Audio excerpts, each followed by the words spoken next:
Welcome to Classroom Idaho. Learn at Home, Fall 2020, a partnership of the Idaho State Board of Education, the Boise School District, and Idaho Public Television.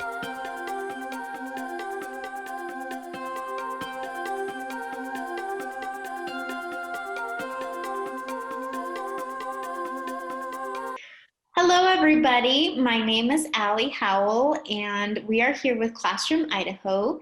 We are here to go through a story with you and talk about what we learn and all about the vocabulary in our story. As I said, my name is Allie Howell, and I am a teacher with the Nampa School District. I teach English language learners, and I co-teach with some teachers around language. And I am here with Miss Chelsea, my partner. Yeah, thanks, Miss Allie. So my name is Chelsea Jordan, and I am a English language teacher at the English Language Center in Boise, Idaho, and we teach people from all over the world English as a second language. Great, so let's take a look at the story we will be reading with you today. Yeah. Here we go. All right, so our story is named Tom the Banana Seller.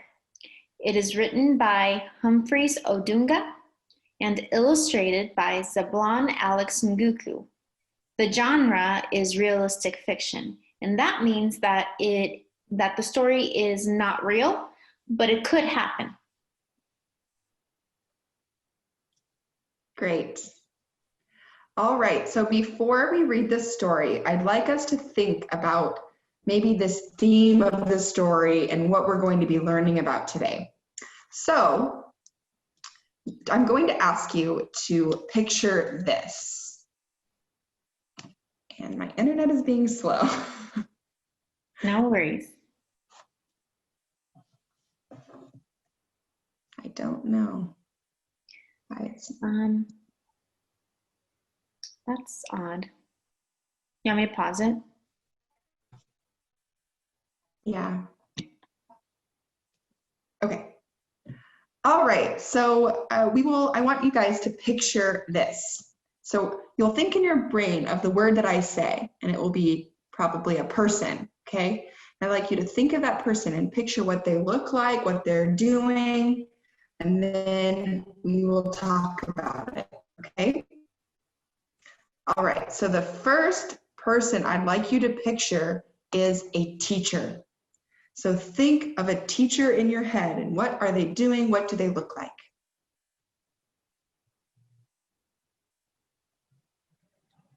Okay, now I'm going to show you a picture of a teacher, and I'd like you to think if this was the same picture you had in your head.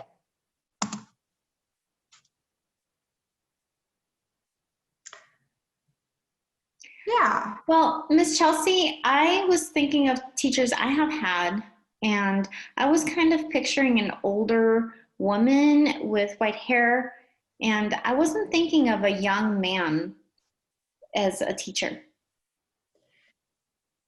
Yeah, thinking, I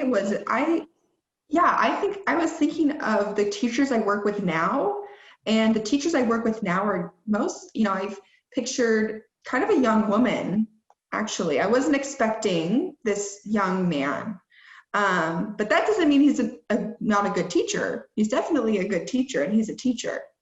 So I don't know what you guys at home thought, but maybe you had the same ideas as us, and feel free to share your ideas with your family.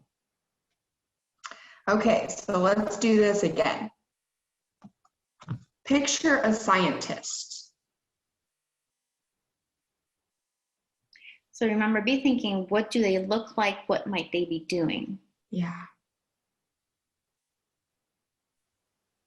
Okay. Then, maybe at this time you could be telling your friends what you're thinking of as well. And here's a picture of a scientist. Is that what you were expecting, Miss Allie? Actually, no. This person seems really young. And I was thinking of an older man, also with glasses though. There were a lot of similarities things that were the same. They were wearing a white lab coat, glasses, but I was thinking of an older man, maybe gray hair, and maybe not smiling, but being very serious. So. Yeah. I thought so too. And I thought, I did kind of picture the background with like a lot of laboratory things, and the kind of the coat was the same. But yeah, a young woman wasn't really in my mind. I think like exactly like you said, kind of an older man. Okay, let's try this one more time. So let's think of a lawyer. What do you picture when you picture a lawyer? What are they doing? What do they look like? Okay. Here's a picture of a lawyer. Was it what you pictured, Miss Sally?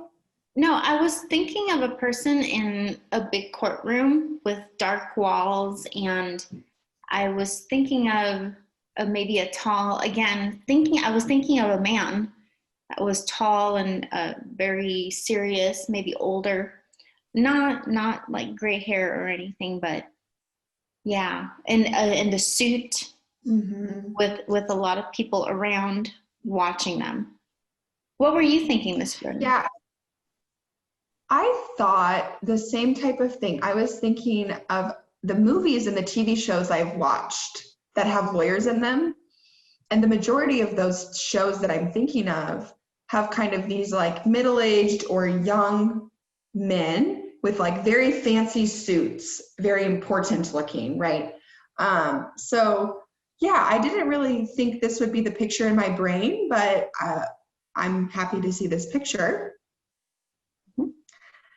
Yeah, so we want to think about this as kind of an overarching idea for our story that we're going to read today. Yeah, I was wondering why we were picturing all of these people, and I know that I read the title of our story was Tom the Banana Seller, so I wonder what it has to do with our story. Yeah, so we can think about these different things as gender stereotypes. And have you heard of this, Miss Sally, gender stereotypes? I have heard about that. I wonder if our viewers know. Let's look at the first word. It says gender. I know gender means, yeah, we think of male or female, boy, girl, woman, or man. So when you think of gender, you think of those stereotypes. So what is a stereotype? Yeah, so you know the word gender, which is really great because that's true, is that we often categorize things into male or female, woman, man, girl, boy.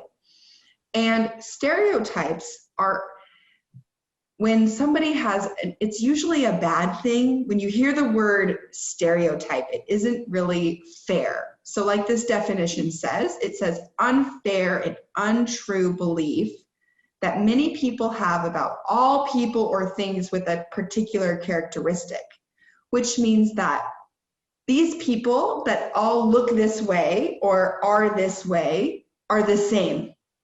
Oh, so like the pictures you had earlier, when you said to picture a teacher, in my head, I went straight to a woman. And you have here that a lot of our gender stereotypes have to do with whether a woman or a man do that thing. So for example, teaching, we think of women as being teachers and not men so much. Yeah.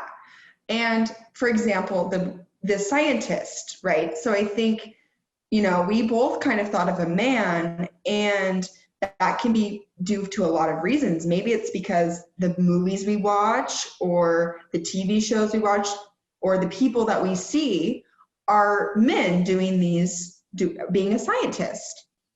But that doesn't mean that this woman isn't a good scientist or that she's not doing a good job.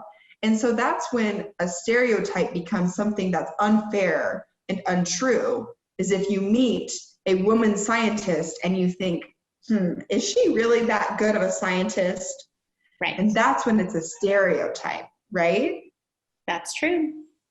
Yeah. So, there's gender stereotypes, and we can continue talking about that. And I'd like the folks at home to kind of think about some stereotypes that they can think of about gender, if they'd like, or other things as well. So we'll first think about some of those, and then maybe also think, has this happened to me? And if it has, how did it make you feel? Yeah. Okay, so let's think about that first question. What are some stereotypes that you can think of? So we have been talking about jobs. It doesn't have to be just a job. So it can be really anything. So we'll give you a few seconds to think about it. What are some stereotypes that you can think of?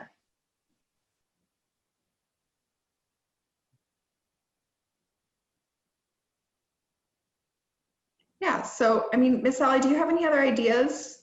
Yeah, I actually was thinking about the color pink. And I know that when I go shopping, I notice that a lot of the clothes for girls, like if I'm shopping for, so like my niece that who is a girl, if I want to go buy her a dress, a lot of them are pink and frilly. And I don't know, I feel like sometimes there's no options besides that to get her. So it makes me think that all girls should like pink.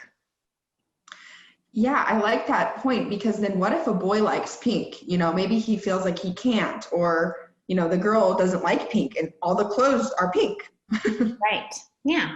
It really shouldn't matter. Yeah. I was thinking of toys. And, when you are looking in the aisle for toys, there's like the girl toys and the boy toys.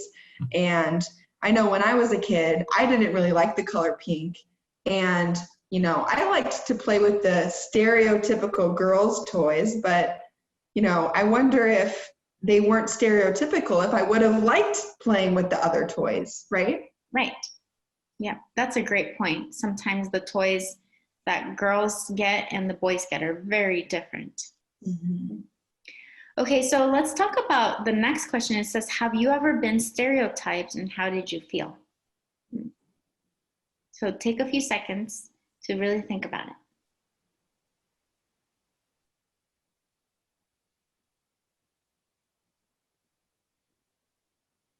Miss Sally, do you have any ideas about this? Yes, I feel like it's, I don't know, well, here, let's pause. Yeah. All right, well, Miss Chelsea, have you ever been stereotyped now that we've had a little bit of time to think?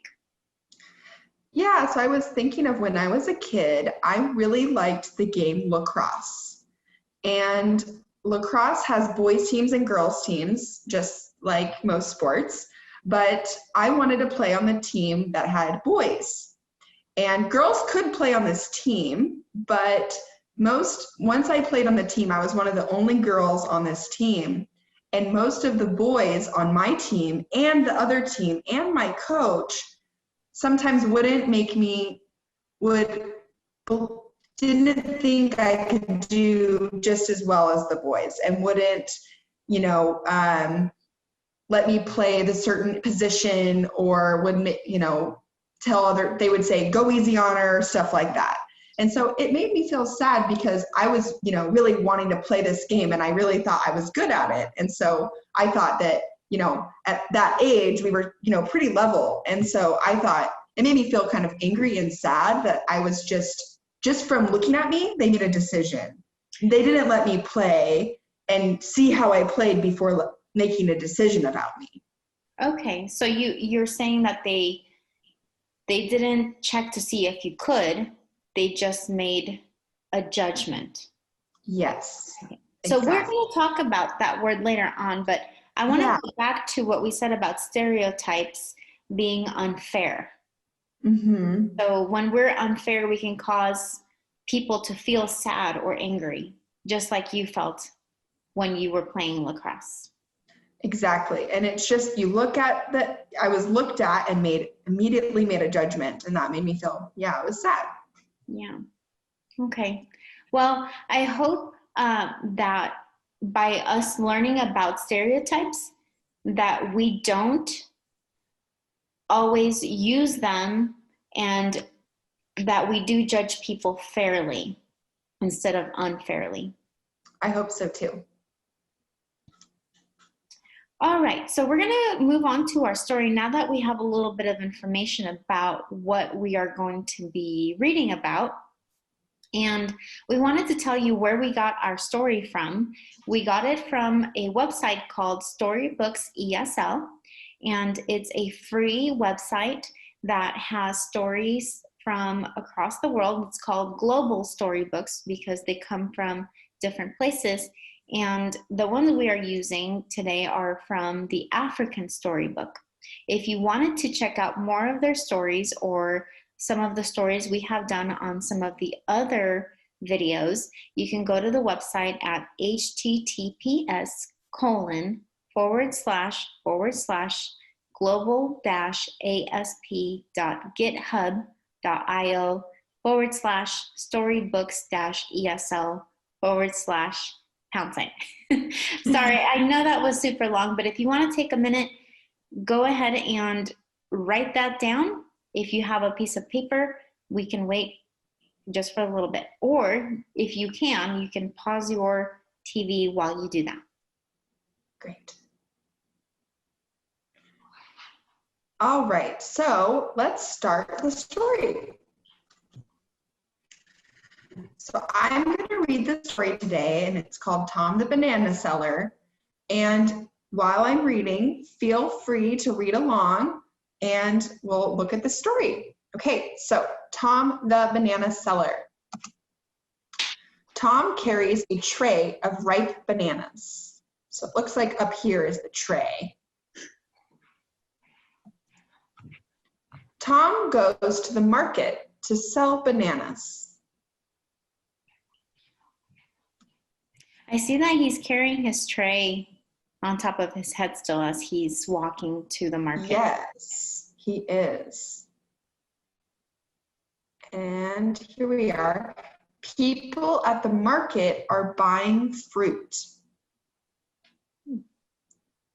I noticed that the women at that fruit stand, that it's women selling the fruit. Yeah, it is. It's women selling the fruit, and it looks like there's a man and a woman buying the fruit, but these are definitely women selling the fruit. Okay, so, but no one is buying Tom's bananas. They prefer to buy fruit from women. And it looks like there's men and women that are not, like, they don't want to buy Tom's bananas. Right. So I think we call those customers. The people that go and buy, we call them customers. Customers, yes. In our community, only women sell fruit, people say. What kind of man is this? People ask. So here I'm seeing them thinking that only women should buy. So there's the gender stereotype that we were talking about, right, Miss Chelsea? Exactly. This is definitely a gender stereotype with them seeing a man selling bananas, and they're not even checking his bananas. They're just immediately not deciding not to buy them. So that's kind of an unfair judgment. Yes. But Tom does not give up. He calls, "Buy my bananas, buy my sweet ripe bananas." It's good that Tom isn't giving up. I see people are looking over after he yells out. Yeah. Okay, maybe people are becoming interested. Okay, so we have one woman picks up a bunch of bananas from the tray. She looks at the bananas carefully. It seems like she's not bothered by Tom. No, she's looking at them at least. No one else has looked at the bananas. Oh, the woman buys the bananas. Yeah, because I mean, Tom is a person just like any of the other sellers. So if the woman was interested in the bananas, I don't think it should matter if it's a man or a woman. I agree. More people come to the stall. They buy Tom's bananas and eat them. That makes me happy. Yeah, me too. Soon the tray is empty. Tom counts the money he earned. And earned is the money that you make after you sell something, right? Exactly. Yep. So he sold the product or the bananas and then he earned money. Great. Then Tom buys soap, sugar, and bread. He puts the things in his tray.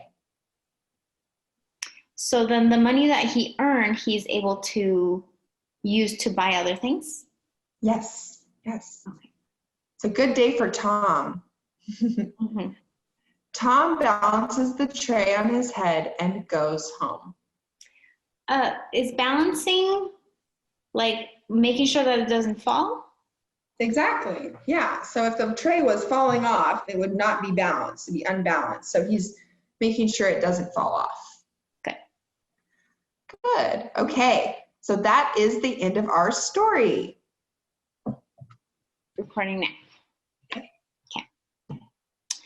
All right, everyone. So here is our vocabulary for our story. Our vocabulary are some of the words that we heard and read, and by reviewing them, we can understand the story better.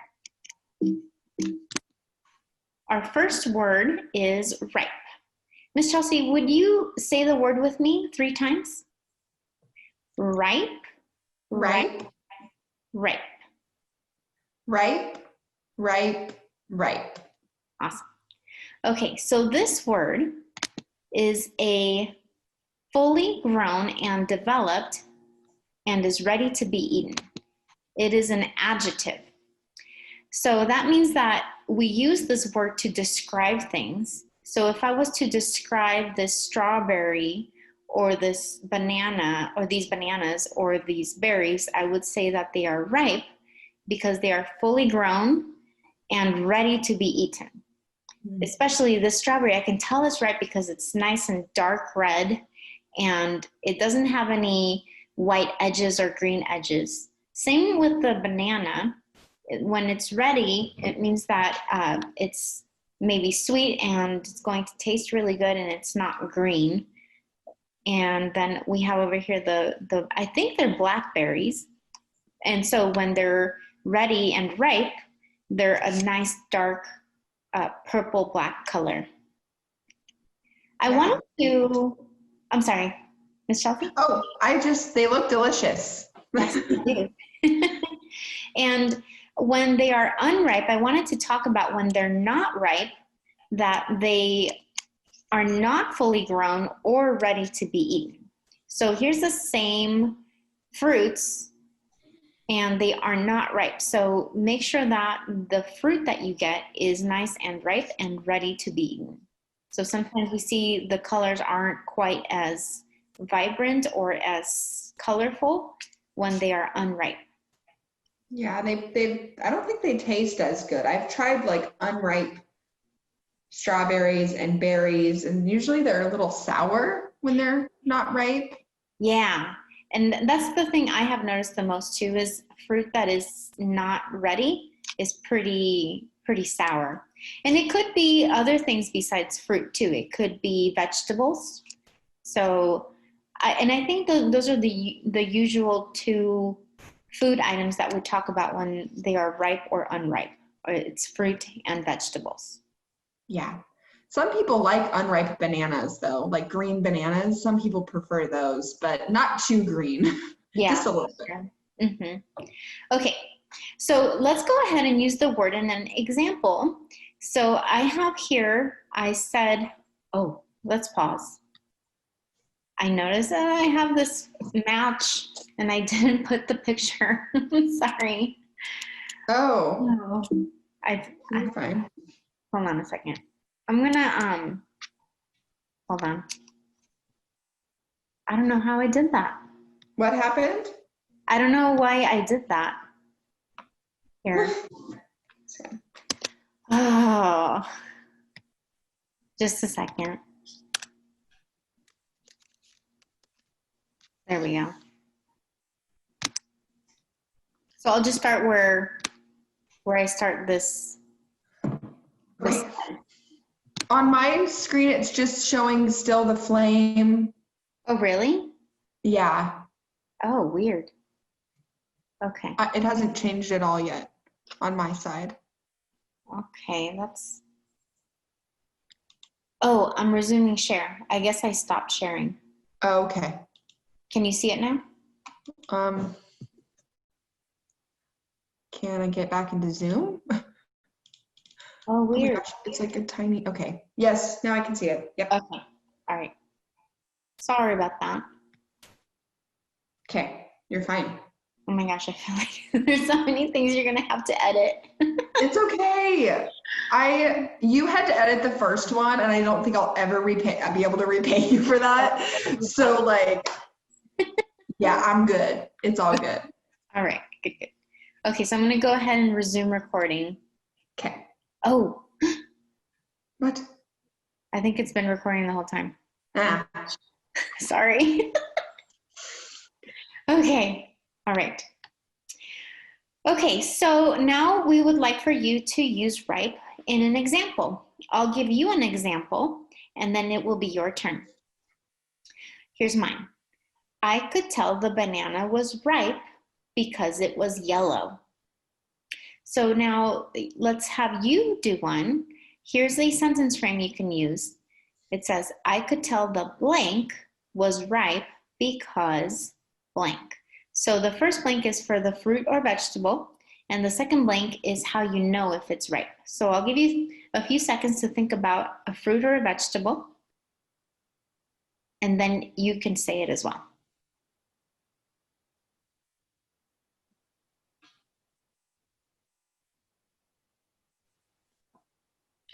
Okay, Miss Chelsea, do you have an example? Yes. I could tell the tomato was ripe because it was red. That's a great example. Yeah, especially what we were talking about with the colors being nice and vibrant. I have tomato plants in my garden, and I love fresh tomatoes. And so I'm always very impatient waiting for my tomatoes to turn red so that I can eat them. Yep. That's awesome, though, that you grow vegetables at home. I know, I love it. Yeah. Okay, here's our next word. Our next word is prefer. So I'll say it 3 times, and Miss Chelsea, will you say it 3 times after me? Yes. And this is for everybody, not just Miss Chelsea and myself. Make sure that you are following along with us at home. Okay, this word is prefer, prefer, prefer. Prefer, prefer, prefer. Thank you. So this word is a verb. That means it's an action. And it's when you like someone or something better than someone or something else. So in this case, I'm thinking about ice cream. So here we have vanilla ice cream at the top, and then we have chocolate ice cream at the bottom. Mm-hmm. So when you prefer, you're comparing 2 or more things. So the question is to you, which do you prefer, vanilla or chocolate ice cream? Okay, so now it's your turn to use the word in an example, and I'm still using the same idea of vanilla and chocolate. So here's my example. I said, I prefer vanilla over chocolate ice cream because you can pair it with more flavors. Miss Chelsea, I wonder what yours is. Man, that's so difficult. I have a really hard time with choices. I don't like to pick favorites. I don't like to pick preferences. I'm gonna have to say vanilla too. I think vanilla because you can pair it with more flavors. You can add toppings. And so there's like a variety where chocolate is delicious and I love chocolate, but sometimes it's too rich, right? Like it's like vanilla you could have with pie or cake and lots of other things. Right. So when you say rich, you mean it has a really bold flavor, like a lot of flavor? Yeah, it has a lot of flavor, which I love. But I think when I eat chocolate ice cream, maybe it's a small little thing by itself. But with vanilla, there's so many options. Got it. Nice. Okay, so here's your turn. And I'll give you the sentence frame. And remember, this is for you to practice at home as well. It says, I prefer blank over blank because blank. So the two choices are your first two blanks and your reason is the third blank. I'll give you some time to think about it.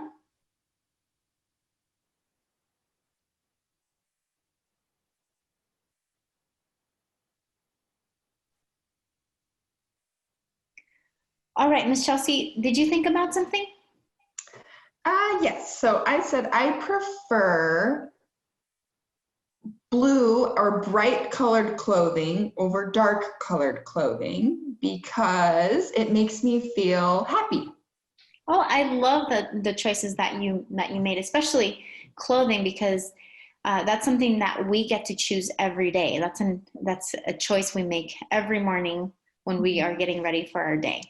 Nice. Yeah. And one thing I didn't mention earlier, prefer is a verb for an opinion. An opinion is something that you like or dislike. So when we prefer, it means that you like something more than another thing. All right. Our next word isn't really a word, but it's a word phrase, or when you have two or three words together that have a meaning. So our word phrase is give up. I'm going to go ahead and say it 3 times, Miss Chelsea, and you, our audience, I would love for you to say it with us as well 3 times.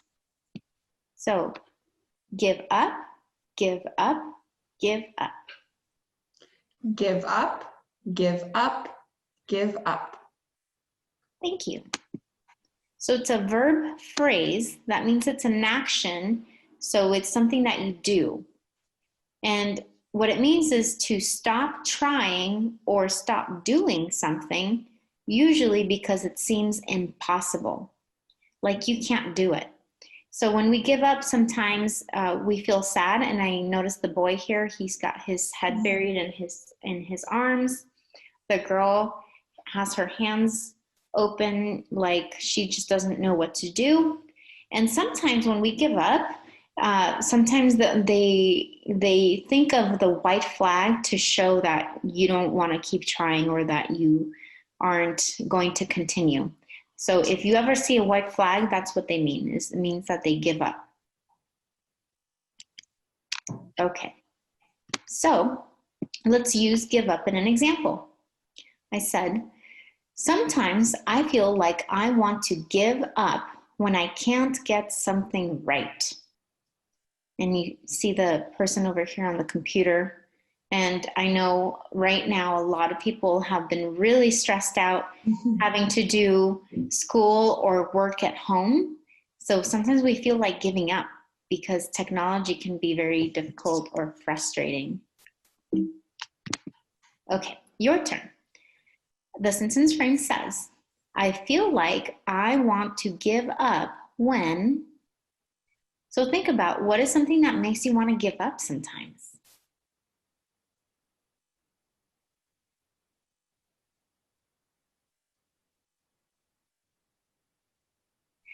Miss Chelsea, is there something that makes you feel like you want to give up? Yeah, so I feel like I want to give up when I don't get the recipe right the first time. So sometimes I'll try a recipe, and if it doesn't work the first time, I'm like, oh, I can't do this. Right, yeah, and that's especially true because it's food. Mm-hmm. So it can be frustrating if you're depending on that food for dinner and if you can't get the recipe right. Yeah, exactly. It's usually with baking. Baking is difficult. sometimes. For Yeah, me, there's at a least. lot of steps. Yeah, Well, thank you for sharing that. of course. Okay. Our last word is stall. I'll say it 3 times, and then if you could say it at home with us, that would be awesome. Stall, stall, stall. Stall, stall, stall. Great. And stall is a noun. That means it's a person, place, thing, or idea. In this case, it's a thing. And it actually has a lot of meanings. So I'll go through some of them, and actually sometimes it can be used as a verb. So I'll go through that with you. So as a noun, it can be a small compartment for an animal in a barn. So for example, if we look over here at our horse, he is standing in his stall, which means it's a small area or compartment where he lives. It can also be a booth, stand, or counter where people sell items. And if you remember, Tom in the story and the other women in the story had stalls where they were selling fruits and vegetables from. The third meaning of stall could be a seat in a church. So the little area sometimes set apart, there are stalls in a church where you can sit and sometimes talk to a priest or a pastor. Finally, stall can be a verb. And remember, a verb is an action. So we didn't see this kind of stall in our story, but you might hear it sometimes. And sometimes if you say that you are going to stall, it means that you are going to distract from something to gain more time. So for example, say you don't want to go to the dentist and you keep telling your mom, well, I'm not ready. I can't get my socks on. That means that you are stalling, meaning that you are distracting someone in order to get more time before you do something else. Yeah. I bet you've done something like that, Miss Chelsea. Yeah, I think everyone has stalled, and I really don't like the dentist even now as an adult. So I think sometimes I stall myself when I'm going to the dentist. I agree. Me too. Me too. Okay, so here's my example using the word stall, and I'm going to use it how it was used in the story. So I said, the farmer milked the cow in its stall. So remember, a stall can be not just for horses, but also for other farm animals. Okay, because there are so many different meanings for stall, I thought it would be a good idea for you to come up with your own sentence and use stall any way you would like from the examples that we gave.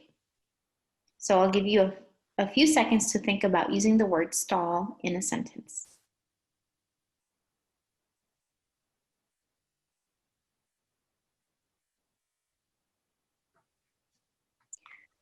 All right, Miss Chelsea, do you have an example?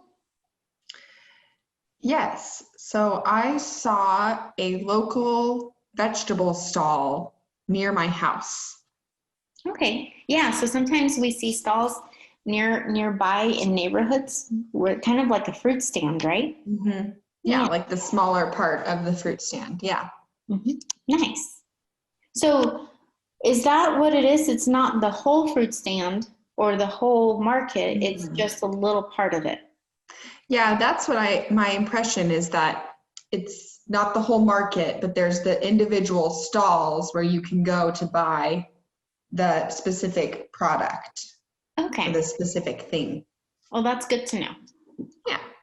Thank you. Okay, so that is the end of our vocabulary. So let's go ahead back to our story. And this time, we would like for you to read the story with us. So make sure that after I say it, you can either read it with me or read it after. Tom carries a tray of ripe bananas. Tom goes to the market to sell bananas.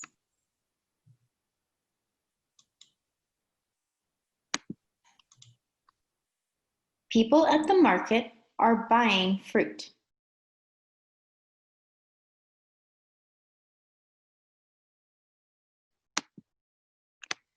But no one is buying Tom's bananas. They prefer to buy fruit from women. I see the word prefer there. Yeah, So they're making an opinion, like you said, an opinion about Tom, and they are choosing between the man and women, and they're saying they would prefer, they are choosing to buy fruit from women usually. that's right. Yeah. In our community, only women sell fruit, people say. What kind of a man is this? People ask. So I noticed that they're discussing the choice that Tom made to sell his fruit at the market. Yeah, they are making their opinion known. You know, they're talking to their friends, and it looks like Tom might even be able to hear that. And like we were talking about stereotypes making us feel kind of sad and hurt, I'm sure Tom is feeling the same way. Right. I noticed his face is kind of looking down. He might be feeling maybe angry or hurt. Yeah. But Tom does not give up. He calls, "Buy my bananas, buy my sweet, ripe bananas." So He remember, doesn't give up. That's great. yes. So remember, we talked about how sometimes we give up, but it's a really great character trait to not give up. And sometimes we call that perseverance. Yeah, and I'm just thinking, right, so we talked about gender stereotypes, and we talked about how they make us feel kind of bad and sad. And that feeling could make us want to give up, Right. right? For my example of wanting to play the game of lacrosse with those boys, I could have given up, right? And I didn't, and I had a really fun time, and the boys eventually liked playing with me. And so I think this is a good idea about how, you know, you don't give up, and it can have a good thing, even though it's hard sometimes. Exactly. Yeah. And persevering, meaning not giving up, especially when things are tough, can definitely grow, or help us grow as a person. Yeah. One woman picks up a bunch of bananas from the tray. She looks at the bananas carefully. So finally, we have someone who approaches Tom that doesn't buy into what other people are saying. Yeah. The woman buys the bananas. Notice how she's pointing at the bananas and looking at other people. Yeah, so she's like, these are good, everyone buy them. She's being a supporter of Tom. That's right. More people come to the stall. They buy Tom's bananas and eat them. There's that word stall. Remember, that's where people can sell their fruit or vegetables or other products. Yeah. Soon, the tray is empty. Tom counts the money he earned.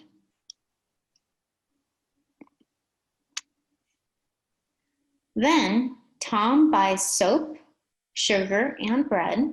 He puts the things in his tray.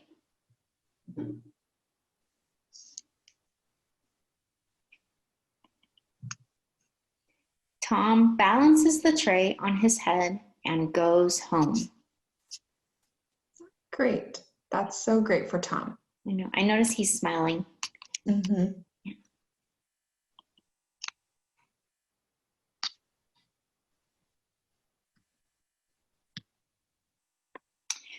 Okay, everyone, now that we have read the story a couple of times and we have reviewed the vocabulary, I wanted to talk to you about something you can do after you read a story. Sometimes things in stories can show the relationship of cause and effect. And I like to use a multi-flow map, and it's a kind of graphic organizer. And we use these to help us organize our thoughts, especially after we've read a story. So what I like to start with my cause and effect multi-flow map is with the main event here in the middle. So that's the big thing that happened. And sometimes there's causes that make that thing happen, and then effects that happen because of the main event. So I want you to think of maybe like if you fall, something made you fall. So a cause to a fall would be maybe a twig in the road or a rock that you trip over. So that caused the main event, which was the fall. And the effect could be maybe a scraped knee or a bruise on your toe or something like that. So thinking about the story, I want to use an app that is called Poplet. And you can actually use a Poplet if you want to. It's an app that you can sign up for. Just make sure that if you do sign up for it, that you have permission from a parent. I believe that you need an email in order to sign up for it. So Poplet allows me to have these little boxes of text in order to do my thinking maps like my multi-flow map. So our main event in our multi-flow map was that the woman buys Tom's bananas. Now, Miss Chelsea, could you help me with the causes? What might have caused the woman to buy Tom's bananas? So I'm thinking that first, well, she didn't judge Tom. She didn't have a stereotype about him. She just went to the bananas. She looked at the bananas. So you mean she wasn't going to look for a woman seller, she was going for bananas, right? Yes. So for her, it didn't matter if she got them from a man or a woman. That's good. Yeah, so she looked for bananas and she just saw some good bananas. Right? Yeah. What might have been another cause for her to want to buy Tom's bananas? I know one thing she did was that she picked them up. And I feel like when she picked them up, she was checking to see if they were ripe. Yeah, I agree. So she picked up the bananas to see if they were ripe. Yes. Okay.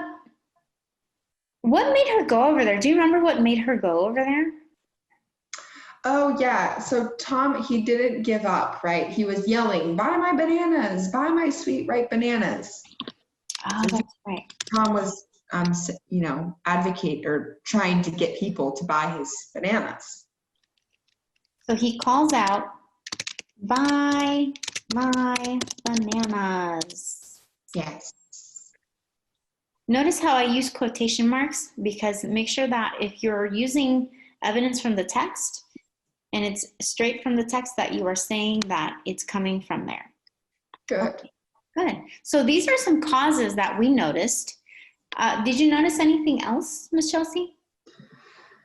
Yeah, I think those are probably the main causes for her to buy the bananas. Okay. So she was looking for bananas.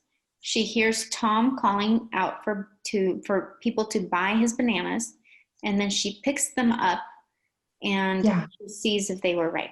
Mm-hmm. So then that causes her to buy the bananas. So yes. what were some of the effects of her buying the bananas? Well, he sold all of his bananas because other people bought bananas after she bought them. Oh, okay. Let me start with that one. I noticed that other people were watching her, right? Other people watched her buy Tom's bananas. Okay. And then you said that he sold all of his bananas. Oops. Need to go to my next box. Oh no. Not letting me type. There we go. So Tom sold, oops. I can't type today, Miss Chelsea. That's okay. Don't give up. I won't. So Tom sold all his bananas. Yeah. And you know what I noticed? After he sold all his bananas, he had money to buy things he needed. Yes. No. There we go. Tom had money to buy the things he needed. Yeah. All right. So, guys, you don't need a Poplet in order to do a multi-flow map. You can definitely use a piece of paper or a notebook, or if you have a sketchbook, that's a great place also. But if you have a computer and are able to, go ahead and check out Poplet. It is free. And you can do all sorts of different types of maps here. I just like this one because if I wanted to take a picture to send it to someone, it's a really easy way of doing that. So, yeah. So this helped us organize our causes and effects. Yes, I really have a better idea of the story's flow and kind of the causes and effects of this story. Awesome. Ready whenever. Oops, not really my hair. Okay. All right, everybody. So now that we looked at this story a couple times, we learned more about the vocabulary, and we thought about how the story flows. Now, when we were reading this story, I thought of an expression that we say often in English. And this expression is, don't judge a book by its cover. Have you heard this before? Yes, I have heard this before. And when people say it, they don't necessarily mean that I have a book and I'm looking at the cover. So there's another meaning, and we've been talking about it all along, and it's not always for gender stereotypes. However, it's about how we can look at something and maybe think something different. Yes, exactly. And so usually when, it's not about a book with a cover always, it's about life. And so that's why it's an expression. And so first, I think we have this word judge, right? And that's kind of the main important word to know about this expression. So I wanted to go over the definitions of judge. Okay. And they're just like the word stall, where there was a noun and a verb form of something. The same with judge. And actually, English has many of these words where it's a noun and a verb. Yeah, lots of meanings for one word. Exactly. And so first, let's look at the verb form. So it says to form an opinion about something or someone after careful thought. So this is us thinking, and we have an opinion. And remember, we talked about opinion, right? Miss Allie talked about opinions with stereotypes and prefer, right? We had that word prefer, we had that word stereotype, all about judging. Right. Yeah. So say, for example, if you look at a girl, you might judge and say, well, she must like pink because she's a girl. So that would be a judgment, or to judge someone. Exactly. So that's the verb form of judge, and that's what we're using it in this expression, right? Don't judge a book by its cover. But we also have this noun form, and it's a judge, and it's a person who has the power to make decisions on cases brought before the court. So if you go to court, there's a person who is a judge, and they're making opinions and decisions that are very, very important. So they're the judge, right? They've kind of embodied this verb. Right, it's because they're the ones making the judgments. Exactly. But they try to be fair. And that's a very good point, Miss Allie, because judges must be fair. They cannot have stereotypes or making their opinions based on their stereotypes. They have to be fair. Yep. We should be more like judges, probably. Yes. So, for example, you could say something like, please don't judge her. She's had a difficult life. Something like that. Right? So that would be kind of like if someone might be struggling, maybe paying the rent or buying food, and maybe someone might say, oh, well, that person's just lazy. They're not working. It might not be because of that. It could be that maybe she's sick, or maybe something happened to her and she's having to pay for something else that's preventing her from whatever it is that she needs to do. So it's really important not to judge. Exactly. And so, yeah, I think that's a perfect way of thinking about that. And, maybe think of an example of how to use judge in your right now. Think of a different way to use judge. Let's give it a little bit.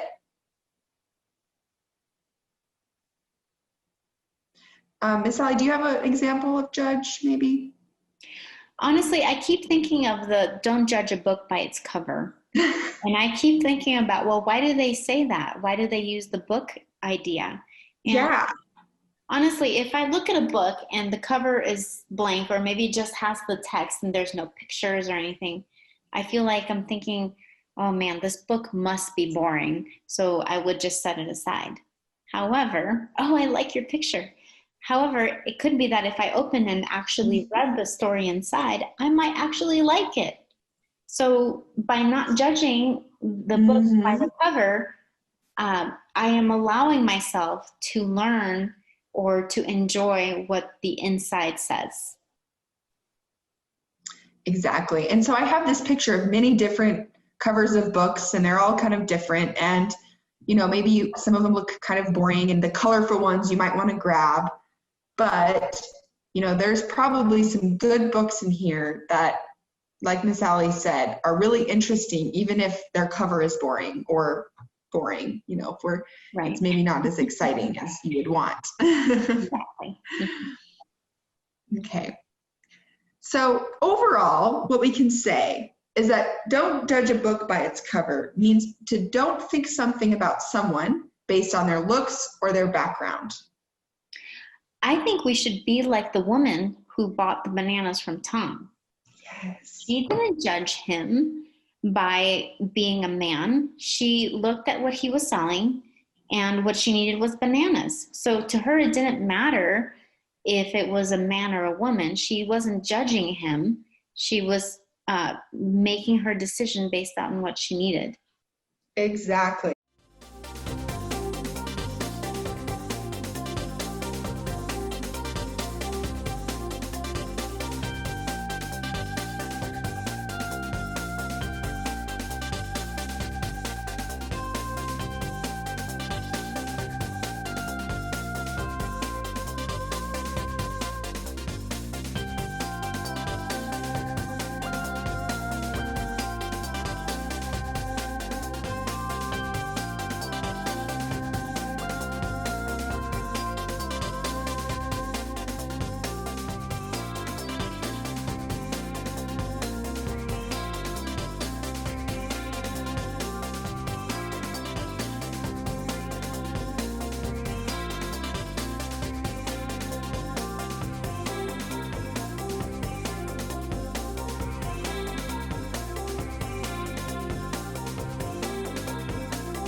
Funding for Classroom Idaho has been provided by the Friends of Idaho Public Television, the Idaho Public Television Endowment, and the Corporation for Public Broadcasting.